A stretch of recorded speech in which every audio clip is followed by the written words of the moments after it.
नमस्कार विद्यार्थियों। आज हम लोग एक विशेष अध्याय अंग्रेजी के एक विशेष अध्याय प्रीपोजिशन के बारे में जानकारी प्राप्त करेंगे। प्रीपोजिशन बहुत ही इंपॉर्टेंट चैप्टर है क्योंकि इसका प्रयोग हर जगह किया जाता है। चाहे आप टेंस बना रहे हो तभी, वॉइस बना रहे हैं तभी, नरेशन बना रहे हैं तभी, या जनरल कोई भी इंग्लिश का अंग्रेजी का अनुवाद बना रहे हैं तभी जो है प्रीपोजिशन का प्रयोग होगा। अतः जो है प्रीपोजिशन जो है आपके लिए काफी इंपॉर्टेंट है, अतः जो है इसे ध्यान से सुनिएगा। तो सबसे पहले हम लोग जान लेते हैं कि प्रीपोजिशन कहते किसको हैं। तो स्क्रीन पर आपको दिख रहा होगा कि प्रीपोजिशन किसको कहते हैं। तो प्रीपोजिशन क्या है कि नाउन या प्रोनाउन के पहले लगकर, ठीक है, उसके शब्दों और या अन्य उसमें सम्मिलित वाक्यों के अर्थ को बदल देता है या उसके संबंध को दर्शाता है। प्रीपोजिशन जैसे in, on, into, without, with, in spite of, etc, ये सभी जो है प्रीपोजिशंस हैं। इसका प्रयोग भी हम लोग जानेंगे, लेकिन आज के चैप्टर में, आज के टॉपिक में इसके कितने प्रकार हैं उसके बारे में जानकारी प्राप्त करेंगे। और ये जो हमारा परिभाषा आपका दिख रहा है वो अभी जान लेते हैं और उसको समझ लेते हैं। तो अब समझ गए हम लोग कि प्रीपोजिशन क्या है। तो प्रीपोजिशन किसी नाउन या प्रोनाउन के पहले लगकर उसके संबंध को बताता है और उसके अर्थ को बदलाता है। अब जो है आगे हम लोग प्रीपोजिशन के प्रकार पढ़ेंगे, टाइप्स ऑफ प्रीपोजिशन। तो प्रीपोजिशन के 3 प्रकार हैं। स्वरूप के आधार पर प्रीपोजिशन को 3 भागों में बांटा गया है, ठीक है। पहला सिंपल प्रीपोजिशन। क्या है? Simple preposition. तो सिंपल प्रीपोजिशन में क्या है कि यह एक शब्द का बना होता है, एक सिंपल शब्द का होता है सिंपल प्रीपोजिशन।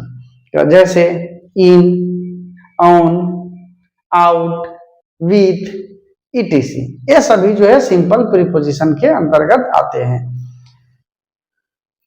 इसका प्रयोग भी हम लोग आगे जानेंगे कि कैसे किया जाता है। क्योंकि प्रीपोजिशन का आपका लगभग जो है 3 से 4, 5 पार्ट भी हो सकते हैं, क्योंकि छोटे छोटे पार्ट में जानकारी लेने से आप लोगों के दिमाग में, आप लोगों के मन मस्तिष्क में अच्छी तरह से प्रवेश करेगा जो भी बताया जा रहा है। अतः जो है हम इसे छोटे छोटे पार्टों में बांटकर बता रहे हैं। इसीलिए आज हम केवल प्रीपोजिशंस का इंट्रोडक्शन बता रहे हैं कि प्रीपोजिशन कहते किसे हैं और इसके कितने पार्ट हैं, तो इसके कितने भाग हैं। तो स्वरूप के आधार पर पहला भाग हम लोग जान गए, सिंपल प्रीपोजिशन। अब आइए कंपाउंड प्रीपोजिशन। तो कंपाउंड प्रीपोजिशन क्या है, तो उसका परिभाषा भी आपको स्क्रीन पर अब दिख गया होगा कि कंपाउंड प्रीपोजिशन किसे कहते हैं। तो यह जो है 2 सिंपल प्रीपोजिशन, क्या यह 2 सिंपल प्रीपोजिशन के संयोग से बना होता है। जैसे इन और टू सिंपल प्रीपोजिशन था, इन अलग था और टू अलग था, और दोनों को एक साथ कर दिया गया तो इनटू हो गया। विथ और आउट 2 अलग अलग प्रीपोजिशन थे और उसको एक साथ कर दिया गया तो विद आउट हो गया। इसी तरह से अपॉन, अप और ऑन से अपॉन बन गया। Up simple preposition, on simple preposition, और दोनों को मिलाकर क्या हो गया, अपॉन हो गया। तो अपॉन हो गया कंपाउंड प्रीपोजिशन, और इसका यूज भी हम लोग आगे पढ़ेंगे विस्तार से। अब जान गए हम लोग क्या सिंपल प्रीपोजिशन और कंपाउंड प्रीपोजिशन।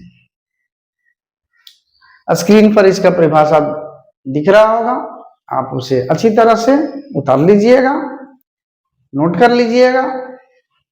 अब आइए चलते हैं फ्रेजल प्रीपोजिशन। अगला क्या है? Phrasal preposition. तीसरा, यह जो है कई सिंपल प्रीपोजिशन को मिलाकर बना है, मतलब इसमें कई सिंपल प्रीपोजिशन होंगे या कई शब्द से मिलकर बना है। जरूरी नहीं कि एक कोई शब्द सारे शब्द प्रीपोजिशन ही हो, लेकिन कई शब्दों के से मिलकर बना है। जैसे आपको परिभाषा इस पर स्क्रीन पर दिख रहा होगा, जैसे इन स्पाइट ऑफ, क्या? इन स्पाइट ऑफ। फिर हो गया बाय डिंट ऑफ। यह जो है कई सिंपल प्रीपोजिशन से मिलकर बना है, जैसे बाय हो गया, ऑफ भी हो गया बाय डिंट ऑफ में। तो इस तरह से जो है हम लोग फ्रेजल प्रीपोजिशंस के बारे में जानकारी प्राप्त कर गए हैं। इन स्पाइट में इन आ गया, ऑफ आ गया इन स्पाइट ऑफ में। तो इस तरह से जो है कई एक सिंपल प्रीपोजिशन से मिलकर बना है। तो अब हम लोग जान गए क्या? पहला सिंपल प्रीपोजिशन एक शब्दों से मिलकर एक शब्दों से बना। दूसरा कंपाउंड जो दो सिंपल प्रीपोजिशन से बना। और तीसरा फ्रेजल प्रीपोजिशन जो कई शब्दों से मिलकर बना है। इस प्रकार जो है प्रीपोजिशन के हम लोग 3 पार्ट को जान गए हैं, जो कि आपको बहुत कम वीडियो में बताया जाएगा। अतः जो है वीडियो को अच्छी तरह से देखते हुए इसे उतार जरूर लीजिएगा, क्योंकि आपको यह जो है नोट्स जो है काफी मददगार साबित होगा। और आगे जो है हम लोग अगले पार्ट में इसके यूज, प्रीपोजिशंस के यूज को हम लोग जानेंगे कि कौन से प्रीपोजिशन का यूज प्रयोग कहाँ होता है और कैसे होता है। वीडियो को अंत तक देखने के लिए धन्यवाद। आगे मैं आपके पास इसका अगले अध्याय, अगले पार्ट को लेकर आऊंगा। धन्यवाद।